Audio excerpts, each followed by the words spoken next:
Hi guys! Another photos for today's video na naman tayo. Ay nako, nabudol nga ako nitong fake nails na to. Para talagang totoong totoo. Pero peke lang talaga to, like your friend. Dalawa nga yung check out ko para meron akong pagpipilian dyan. Meron siya kasamang nail stickers, pangkaskas ng kuko, then nail glue. So, syempre, excited ako. Ikakabit ko na siya sa aking kuko. Okay, first ko na gagawin, kakaskasin nga muna yung kuko para mas madikit yung lalagay nating fake nails. So, yan napili ko nga, color green kasi nga, green-minded, charot.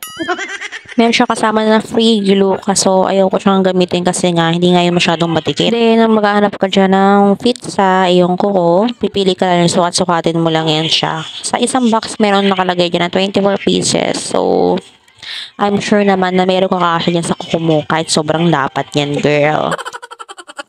Then, sa may nail stickers glue naman, ay maghanap ka rin lang din dyan ng kasya dun sa iyong kuko. After malagyan ng nail sticker glue, maglalagay din ng liquid glue. Yan, para mas kapit na kapit talaga yung iyong fake nails. After malagay, yan, push-push lang ng push para mas madikit talaga siya. Ayan, kung feel mo na, nadikit na siya maayos. Yan, kiskisin mo lang siya ng kiskisin para matanggal dyan yung mga tira-tirang mga kuko.